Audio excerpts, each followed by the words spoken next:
তো প্রিয় দর্শক, আসুন শুরুতে জেনে নেব আজকের আবহাওয়া সকাল থেকে কেমন থাকবে এবং সারাদিন কোথায় কেমন থাকবে, কোথায় কোথায় ভারী বৃষ্টি, কোন কোন জেলায় হালকা থেকে মাঝারি বৃষ্টি, আর কোথায় কোথায় দমকা হাওয়া বয়ে যাওয়ার সম্ভাবনা রয়েছে।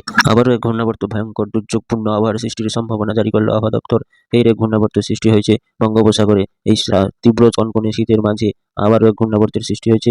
তাহলে কনকনে শীতের মাঝখানে এই ঘূর্ণাবর্তের প্রভাবে আবার উপকূলবর্তী জেলাগুলোতে ফের এক দুর্যোগপূর্ণ আবহাওয়ার সৃষ্টির সম্ভাবনা রয়েছে। এর ফলে ভারী থেকে অতি ভারী বৃষ্টির সম্ভাবনা রয়েছে এবং প্রবল ঝড় হওয়া বয়ে যাওয়ার সম্ভাবনা জারি করল আবহাওয়া দপ্তর। এখন বর্তমানে ঘূর্ণাবর্তটি অবস্থান করছে চেন্নাই উপকূলবর্তী জেলাগুলোতে এবং তার গতি বাড়িয়ে ক্রমশ অগ্রসর হচ্ছে বিশাখাপট্টনমের দিকে। তারপর আবারও কিছু আবারও দেখতে পাচ্ছি ভুবনেশ্বরের দিকে ক্রমশ অগ্রসর হওয়ার সম্ভাবনা রয়েছে এবং ঘূর্ণাবর্তটি ক্রমশ যদি পশ্চিমবঙ্গ সহ বাংলাদেশের উপকূলবর্তী জেলাগুলোতে আছড়ে পড়ে, তবে আবারও পশ্চিমবঙ্গের কলকাতা সহ এবং উত্তর চব্বিশ পরগনা, দক্ষিণ চব্বিশ পরগনা, পূর্ব মেদিনীপুর, পশ্চিম মেদিনীপুর এইসব জেলাগুলোতে, এছাড়া ঢাকার ময়মনসিংহ আর হচ্ছে চট্টগ্রাম,